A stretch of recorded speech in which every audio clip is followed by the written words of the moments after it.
Hello. तो कैसे हैं आप लोग? Very good morning, very good afternoon, very good night, जिस भी टाइम आप इस लेक्चर या इस वीडियो को देख रहे हैं। तो स्वागत है आपका अपने चैनल श्री बीएमएलएस पाठशाला। तो जैसा कि लास्ट के लेक्चर में हम लोग थर्ड सेमेस्टर के जो प्रीवियस ईयर के पेपर थे बीएमएलएस के पेपर, ठीक, वो हम लोग डिस्कस कर रहे थे। ठीक, आज का जो हमारा सेकंड पेपर है, यानी कि जो सेकंड सब्जेक्ट है, ठीक है, जो थर्ड सेमेस्टर का, उसमें हम लोग बात करेंगे बेसिक्स ऑफ हिमेटोलॉजिकल डिजीज। ठीक है, ये मेरा 21-22 वाले बैच का पेपर है। अभी आपको हम 22-23 वाले, 24 और 25 वाले, उसके भी पेपर इस चैनल पर प्रोवाइड करा देंगे, तो ज्यादा परेशान मत होना। ठीक है, सारे पेपर सीरियल वाइज आपको यहाँ मिल जाएंगे। इसकी एक पूरी प्लेलिस्ट बना दी है, ठीक, उसी में सारे पेपर हर ईयर के जैसे जैसे हमारा बीएमएलएस होता जाएगा वैसे वैसे यहाँ पे अपलोड होते जाएंगे। ठीक, पेपर पैटर्न हमारा वही है। क्या 3 घंटे का पेपर रहेगा, ठीक है, और 70 मार्क्स का पेपर है पूरा हमारा। जर्नल इंस्ट्रक्शन वही वही फर्स्ट सेमेस्टर वाले, सेकंड सेमेस्टर वाले सब सेम है। ठीक, तो इसमें मुझे आपको कुछ बताने की जरूरत नहीं है। नेक्स्ट, अब सीधे हम लोग बात करते हैं जो हमारा पेपर है कैसा आता है, क्या क्वेश्चंस आते हैं, उसके बारे में हम लोग डिस्कशन कर लेते हैं। ठीक है, सबसे पहले तो हमारे सेम उसी टाइप से हमारे क्या है, पहले तो लॉन्ग क्वेश्चंस आ रहे हैं। ठीक, दो लॉन्ग क्वेश्चन हो गए हैं, दो हमारे शॉर्ट हो गए हैं, और जो है हमारा वेरी शॉर्ट हो गया। पेपर में यहाँ पे मिसप्रिंट हुआ है, ठीक है, पता नहीं क्या किया ये अटल वालों ने, कैसे टाइप किया है। ठीक है, यहाँ वेरी शॉर्ट होना चाहिए था, बट उन्होंने यहाँ शॉर्ट कर दिया, तो ज्यादा परेशान मत होना। ठीक, सारे पेपर में ऐसे ही है। हम लोग बात करते हैं क्या, लॉन्ग आंसर। ठीक, सबसे लॉन्ग आंसर हमारे क्या, टोटल दो क्वेश्चन आ रहे हैं, जिसमें से एक क्वेश्चन हमारा कितना है, 15 मार्क्स का होता है। ठीक है, टोटल मेरे कितने हो गए, 30 मार्क्स के हो गए। जो अब बात करते हैं इसमें क्या क्या क्वेश्चन आए थे 2021-22 वाले बैच में, फिर हम लोग बात करेंगे 23 और 24 वाले में भी।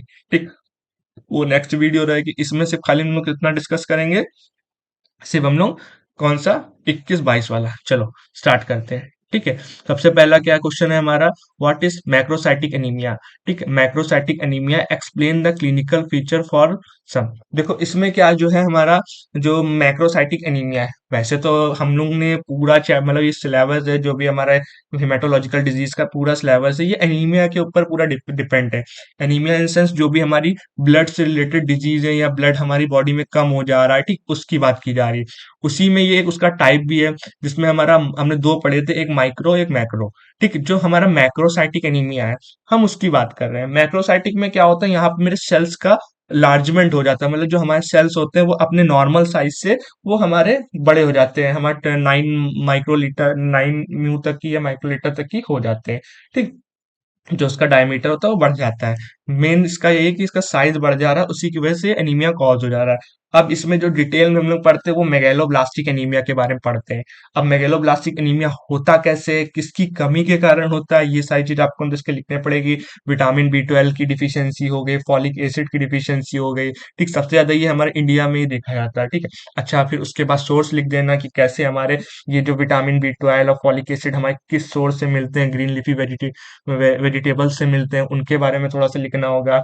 क्या क्या इसके इटियोलॉजिकल फैक्टर्स हैं, ठीक है, इटियोलॉजिकल फैक्टर्स के बाद क्लिनिकल फीचर्स के बारे में भी लिखना है। ठीक है, कैसे विटामिन जो B12 है उसकी डिफिशियंसी जो हो रही है उसकी वजह से क्या हो रहा है, ठीक, उसके बारे में थोड़ा सा लिखना है। ठीक, कहाँ से हम लोग उसको लेते हैं, नोट्स मेरे पास अवेलेबल है, अगर आपको कोई दिक्कत हो या आपके कॉलेज में या कहीं में चीजें नहीं समझ में आई हैं, ठीक, नोट्स नहीं समझ में आए, तो बस सिंपल नोट्स भी हैं। अगर आप नीचे कमेंट करोगे, ठीक है, टेलीग्राम चैनल पर मैसेज करोगे, तो मैं आपको वहां पे सारे notes free of cost provide करा दूंगा। ठीक है, तो ज्यादा परेशान मत होना, ठीक है, चीजें यहाँ से मिल जानी। चलो अब बात हम लोग आगे करते हैं, इस वाले में समझ में आ गया क्या क्या चीजें लिखनी है। नेक्स्ट हम लोग बात कर रहे हैं, ये थोड़ा क्वेश्चन हम लोग के लिए भी जब आया था थोड़ा घुमा दिया था हम लोग को। मैंने नहीं सोचा था कि अटल इतना टफ पेपर से टफ विषय सेट कर सकती है। और बच्चों थोड़ा ध्यान रखना, अब जो हमारे 24-25 वाला बैच है, अब यूनिवर्सिटी धीरे धीरे डेवलप हो चुकी है। ठीक है, उसका एक खुद का प्लेटफॉर्म अच्छा बन चुका है। ठीक है, तो अब पेपर धीरे धीरे हमारे और टफ होने हैं। अभी स्टार्टिंग बैच था, मेरी तो पहली बार बैच थी, तो हमारा एक हिसाब से हम लोग एक्सपेरिमेंटल एनिमल्स हैं। ठीक है, तो हमारे ऊपर सब एक्सपेरिमेंट किया गया है, तो बट हमारे जो पेपर थे वो इजी थे। आप लोग क्या करना, कॉन्सेप्ट थोड़ा डिटेल में लेके चलना। वैसे तो हम लोग ने डिटेल में पढ़ा ही था, बट आप लोग उससे और डिटेल में पढ़ना। थोड़ी तो मैं हेल्प करूंगा, यहाँ चैनल पे सारे नोट्स और लेक्चर सब मिल जाएंगे। ठीक, चलो नेक्स्ट क्वेश्चन की हम लोग बात कर लेते हैं। What are the key character sketch and diagnostic consider for identifying an inheritance bleeding disorder in individual. देखो इतना घुमाया हुआ क्वेश्चन अभी तक कि जितने हम लोग ने दिए थे उसमें तो नहीं आए थे। ठीक, अब आगे आ रहे हैं वो मुझे नहीं पता, बट हाँ पेपर मेरे पास अभी अवेलेबल है, हम जब देखेंगे तो आपको बता देंगे। यही एक क्वेश्चन थोड़ा घुमा के पूछा गया है। हमें क्या है, हमारे सिलेबस में सीधे हमें कितना दिया गया था, इनहेरिटेंस ब्लीडिंग डिसऑर्डर्स के बारे में हमें यहाँ दिया गया था। बट दिक्कत क्या है, ठीक है, सिर्फ हमने इनहेरिटेंस ब्लीडिंग डिसऑर्डर्स के बारे में पढ़ा कि क्या होता है, किसके कारण होता है, कौन कौन सी मतलब इसके अंदर डिजीज आती है, ये हमारा जो मतलब कॉज किसके कारण हो रहा है, जो मेनली जो मेटाबॉलिक, जो फिर हमारा जेनेटिक वो होता है मेच्योरेशन, उसके कारण ये हमारी डिजीज कॉज हो रही है। अच्छा, मोस्ट कॉमन जो हम लोग बात करते हैं हीमोफीलिया, ठीक, जो हमारी हीमोफीलिया वाली डिजीज थी, ठीक, हम लोग उसकी बात इसमें करते हैं। पूरा हम लोग को हीमोफीलिया ए, ठीक है, जो हमारा हीमोफीलिया के टाइप्स थे उनके बारे में पूरा हमें लिखना है। ठीक, मेन हमारा क्या है इसमें, की कैरेक्टरिस्टिक्स, जो हमारा एक चार्ट होता है, बता देंगे कौन सा चार्ट है, जब अभी लेक्चर बनाएंगे तो उसमें समझा देंगे। ठीक, और डायग्नोस्टिक कंसीडर्स में हमारा सिर्फ खाली इतना है, जो भी हमारा इन्वेस्टिगेशन, जैसे इसका ब्लीडिंग टाइम से हम लोग इन्वेस्टिगेट कर लेते हैं, क्लॉटिंग टाइम, इसमें सिर्फ खाली क्लॉटिंग टाइम हमारा प्रोलॉन्ग आता है, और बाकी जो है हमारा क्या एपीटीटी भी हमारा जो इंक्रीज आता है। ठीक है, और क्या है हमारा जो फिब्रिनोजन ऐसे है, ये सब हमारी चीजें नॉर्मल आती है। टेस्ट जो लगाते हैं डायग्नोस्टिक कंसीडर में, आपसे भी इतना कहा गया कि क्या क्या मतलब कैसे डायग्नोसिस करके आप बता सकते हो कि हाँ ये हमारा हीमोफिलिक पर्सन है। ठीक, तो यही चीज इसके अंदर हमारी इसके अंदर लिखनी है। तो ज्यादा ना परेशान होना, नोट्स मिल जाएंगे, क्वेश्चन सॉल्व भी करके मिल जाएगा। ठीक, सॉल्व क्वेश्चन भी आपको हम प्रोवाइड करा सकते हैं, यहाँ पे कमेंट करोगे तो मिल जाएगा। ठीक है, तो हमारा इसके अंदर ये चीज होगी। नेक्स्ट अब हम लोग बात करते हैं किसकी, शॉर्ट की।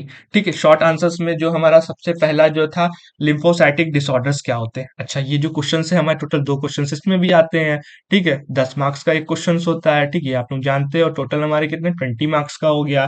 ठीक, थर्ड क्वेश्चन है हमारा, व्हाट इज लिम्फोसाइटिक डिसऑर्डर। अब लिम्फोसाइटिक डिसऑर्डर्स क्या होते हैं, इसमें हमारे जो लिम्फोसाइट्स होते हैं, ये हमारे क्या हो रहे हैं, इंक्रीज हो रहे हैं और डिक्रीज हो रहे हैं। जैसे जो इंक्रीज हो रहे हैं उसको हम लोग साइटोसिस के बारे में लिम्फोसाइटोसिस जानते हैं। अब उसमें क्या है, उनके अदर्स टाइप्स थे, कौन कौन सी डिजीज थी, क्रोनिक कंडीशन में कौन कौन से इन्फेक्शन हमारे इसको कॉज कर रहे हैं, और हमारी जो क्या नाम है इसकी कुछ कैंसरस स्टेज भी थी। ठीक है, मोनोक्लोनल बॉडीज वगैरह इसमें बन जाती है, वो हो गया। ठीक, एक्यूट और क्रोनिक इन्फेक्शंस के बारे में, कैसे चीजें कॉज हो रही हैं, ठीक है, वो सारी चीज आपको इसके अंदर लिखनी है। 10 नंबर क्वेश्चन है तो थोड़ा डिटेल में भी जाने की कोशिश करना। ठीक, दिक्कत कोई हो, नोट्स टेलीग्राम चैनल, बस यही मीडियम मेरे पास। नेक्स्ट हम लोग बात कर रहे हैं एक्सप्लेनेशन। ठीक है, मतलब एक्सप्लेन द ग्रेनुलोसाइट्स डिसऑर्डर। जो भी हमारे ग्रेनुलोसाइट्स होते हैं, मतलब जैसे डब्ल्यूबीसीएस के टाइप पढ़े थे आपने, ग्रेनुलोसाइट और ए ग्रेनुलोसाइट। ग्रेनुलोसाइट्स में हमारे न्यूट्रोफिल्स, बेसोफिल्स, स्नोफिल्स, ये सारी चीज आती थी। ए ग्रेन्यू में लिम्फो और मोनोसाइट्स आती थी। तो हमें सिर्फ ग्रेनुलोसाइट्स की बात करनी है, जैसे इसमें न्यूट्रोफिल्स, बेसोफिल्स और स्नोफिल्स। मतलब मेन क्या डिसऑर्डर, डिसऑर्डर में क्या, अगर हमारे जो ग्रेनुलोसाइट्स बढ़ रहे हैं तो कौन कौन सा इन्फेक्शन कॉज कर सकते हैं। ठीक, तो ये चीज हो गई। और जो है हमारा, अब बात कर रहे हैं जो ग्रेनुलोसाइट्स होते हैं, उसमें जैसे न्यूट्रोफिल हमारा बढ़ रहा है, ठीक है, हमारा बेसोफिल बढ़ रहा है, स्नोफिल बढ़ रहा है, तो उस कंडीशन के कौन से नाम, जैसे हमने ग्रेनुलोसाइटोसिस बोल दिया, तो इसमें जैसे न्यूट्रोपीनिया फीलिया होता है, स्नोफीलिया होता है, बेसोफीलिया होता है, सेल्स बढ़ते हैं, क्या क्या कंडीशंस हो जाती हैं, ये सारी चीजें हमको इसके अंदर लिखनी है। परेशान मत होना, नोट्स हम प्रोवाइड करा देंगे, धीरे धीरे हो पाएगा। ठीक, अभी मैं सेकंड सेमेस्टर का पूरा सिलेबस लेके चल रहा हूँ। ठीक है, बहुत जल्द हम लोग थर्ड सेमेस्टर पे पहुंचेंगे, उसका भी पूरा कंटेंट हमारे चैनल पे आपको मिल जाएगा इजीली। ठीक, नेक्स्ट हम लोग बात करें short answer, that means very short answer, typing error university की तरफ से। ठीक है, चलो आगे बात करते हैं। क्या, अब मेरा क्या है, हाइपर फिब्रिनोलिसिस। सर ये क्या होता है, देखो हाइपर फिब्रिनोलिसिस एक मेरी बहुत रेयर कंडीशन है। देखो ये जो कंडीशन है, इसमें क्या होता है, हमारा एक सीवियर ब्लीडिंग डिसऑर्डर है कह सकते हैं। इसमें क्या होता है, हमारा एबनॉर्मल या कह सकते हैं, इसमें जो हमारा फिब्रिन होता है वो अपने आप से ब्रेक डाउन होने लगता है, वो भी एक्सेस अमाउंट में। उसी को हम लोग क्या बोलते हैं, हाइपर फिब्रिनोलिसिस। लिसिस मतलब टूटना ही होता है, फिब्रिन मतलब, फिब्रिनो का मतलब हमारा फिब्रिन जो होता है उसकी बात हो रही है। ठीक, हाइपर मतलब ज्यादा। तो उसी के बारे में लिखना है, क्या क्या हमारे कंडीशन होती है, प्राइमरी सेकेंडरी दो चीजें होती हैं, उसके अंदर भी और डिटेल है चीजें, नोट्स में लिखे हैं, आपको हम प्रोवाइड कराएंगे। ठीक है, पीटी टेस्ट आपने इससे पहले भी पढ़ा था। ठीक, तो वही पीटी नॉर्मल लिख देना, पीटी टेस्ट प्रोथ्रोम्बिन टाइम। ठीक, वो हो गया। डी डाइमर टेस्ट के बारे में लिख देना, पूरा प्रिंसिपल प्रोसीजर कैसे होता है, वो सारी चीजें, दिक्कत नहीं होनी चाहिए, नोट्स मिलेंगे। ठीक है, नेक्स्ट हम लोग बात करें फिब्रिनोजेन से।